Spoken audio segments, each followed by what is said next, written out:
আসনে থাকার মতো পরিস্থিতিতে নাই। ডাকের যে আত্মনাদ আর প্রেম আপনাদের না শোনালে আপনারা বিশ্বাস করবেন না। তো বাবা এসেছে মনুষ্যকুলে জন্ম নিতে। কেন জানো? জন্ম নিয়ে এসেছে মনুষ্যকুলে, এটা হলো গৌর গোবিন্দ সেবার জন্ম। কেউ যেন মনে করো না এটা ভোগের জন্ম, কেউ যেন মনে করো না ভালো মন্দ খাবো, ভালো পালঙ্কে ঘুমাবো, ভালো পোশাক পরবো। দিন গেল, রাত হলো, রাতে কি খেলাম সেটা খাওয়ার পরে সিদ্ধান্ত নিলাম সকালবেলা আরো ভালো কিছু খাবো। এই করতে করতে বেলা ফোটালাম, ডাক এলো, চলে গেলাম। মানে ভেবো না এটাই জীবনের সার্থকতা। এটা আমাদের মনুষ্য জন্মের সার্থকতা নয়, এটা হলো সেবার দেহ। দেখো যত যত শাস্ত্র আছে, যত যত ভাগবত পাঠক বলো বা কীর্তনিয়ারা বলো, কেউ কোনোদিন বলতে পারবে না যে এই মনুষ্য জন্ম ছাড়া আর কোনো জন্ম সেবার জন্ম। একান্ত দেবদুর্লভ মনুষ্য এই মানব জন্মটা হলো একেবারে উল্লিখিত ভগবান সেবার জন্ম। হ্যাঁ, অন্য জন্মেও ভগবানকে পাওয়া গেছে, সেটা হলো অহৈতুকী ভক্তির জোরে। কুকুরও ভগবানকে পেয়েছে, এরকম ব্যাখ্যাও আমরা জানি, কিন্তু সে পেয়েছিল অহৈতুকী ভক্তির জোরে। আর মনুষ্য জন্মে ভক্তিটা খুব সহজেই পাওয়া যায় যদি কেউ ভক্তির চরণাশ্রয় করতে পারে। ভগবান বললেন আমাকে পাওয়ার জন্য আমার পিছন ছোট না, আমাকে পাওয়ার জন্য আমার কাছে আসার দরকার নেই। কেমন? হাতে যদি কেউ একটা গাভী মাথা কিনতে চায়, গরু কেনা হলো, গরুটার দড়ি ধরে খুব টানছে, গরু যাচ্ছেই না। পাশে দাঁড়িয়ে আরেকটা লোক বলছে মহাশয় ছেড়ে দাও দড়ি, বাছুরটা কোলে নিয়ে সামনে যাবে। মাথায় এমনি এমনি পিছন পিছন যাবে। এই জগৎ সংসারে বাবা ওই গাভী মাতাই হলো স্বরূপ ভক্ত। ভক্ত হলো ওই গাভী মাতা। আহা, বাছুরি, বাছুরিটা হলো ভক্ত। বললে ভক্ত বাছুরি আশ্রয় করে বুকে নিয়ে আগে আগে যাও। ভগবান ওই গাভী মাতার স্বরূপ।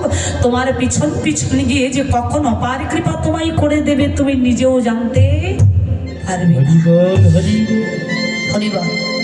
এই জন্য আমাদের লীলাগুলো স্মরণ করা কেন কর্তব্য নেই? আমরা কেন স্মরণ করছি? সংসার কর্মে, সংসার বন্ধনে, সংসার করতে করতে সব ভুলে যাচ্ছে।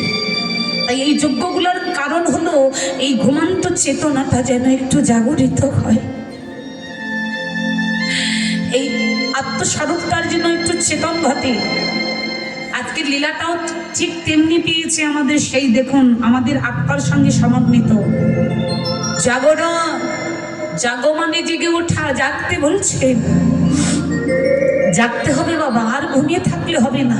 মায়ার বালিশ মাথায় চাপে আর ঘুমালে হবে না, এবার একটু চেতন হতে হবে।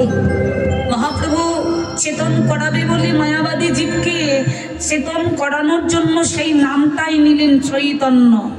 শ্রীকৃষ্ণ চৈতন্য গৌরাঙ্গ মহাপ্রভু, যার এক নাম চৈতন্য। আজকে ঘুমিয়েছেন গত রজনীতে সংকীর্তন আনন্দ করে। কি গো করেছেন না? আজকে ভোর পর্যন্ত হয়েছে সংকীর্তন আনন্দ। সংকীর্তন কাকে বলে? সবাইকে নিয়ে যে কীর্তন আনন্দ হয়, ওটাই হলো সংকীর্তন। মহাপ্রভু নবদ্বীপে সংকীর্তন করেছিলেন। এই সংকীর্তন রাস নবদ্বীপে সংকীর্তন রাস, আর বৃন্দাবনে ওটা হলো নিত্য রাস। যেটা নিত্য নিত্য হয় নবদ্বীপেও নিত্য হয়। তা নবদ্বীপে যেটা, এটা হলো সংকীর্তন রাস, এক নাম। আর ওটা তো বুঝতে পারছেন ব্রজগোপীদেরকে নিয়ে মনোবাসনা পূর্ণ করেছিলেন, সেখানেও করেছেন গোপীদের, নবদ্বীপেও করেছেন সকল ভক্তদের। তাহলে সেই সংকীর্তন আনন্দ করে ভগবান যখন ঘুমিয়েছেন, প্রিয় ভক্ত গদাধরকে বুকে নিয়ে, গদাধরকে নিয়ে ভগবান ঘুমিয়েছেন। নবদ্বীপের ভক্তরা ভাবছে ভগবান ঘুমালে তো হবে না, হরির বদনে হরি কথা শ্রবণ করে আপন আপন মনুষ্য জন্মকে ধন্য করব। তাহলে ধন্য করতে হলে বাবা ভগবানকে জাগাতে হবে। ভগবানকে জাগানোর আগে নিজেকে জাগতে হবে না? তাহলে নিজেকে আগে জাগাতে হবে, চেতন করতে হবে, তবেই তো ভগবানকে জাগাতে পারবে। হরি যুগল। জাগো যুক্ত রণ, জাগো মানে জেগে ওঠা, রণ মানে যুদ্ধ। দেখবেন গীতার ভেতরে যদি কেউ প্রবেশ করেন বা কেউ পড়ে থাকেন, গীতার উপরেই লেখা আছে ধর্মক্ষেত্র, কুরুক্ষেত্র কিংবা রণক্ষেত্র। তাহলে রণ মানে কি পেলাম? যুদ্ধ। মহাজন বলছে জাগতে হবে যুদ্ধ করে। কার সঙ্গে? বলে মানুষে মানুষে নয়, তোমার এই দেহের ভেতরে কিছু রিপু ইন্দ্রিয়গণ আছে যারা সর্বক্ষণ নিরন্তর তোমাকে গৌর ভজনে বাধা দেয়, কৃষ্ণ ভজনে বাধা দেয়। এই ঘুমন্ত ইন্দ্রিয়, কৃষ্ণ বিদ্বেষী, কৃষ্ণ ভোলা বহির্মুখী ইন্দ্রিয়গুলোকে তোমার যুদ্ধ করে, যুদ্ধের মাধ্যমে এদেরকে উন্মুখীন করতে হবে।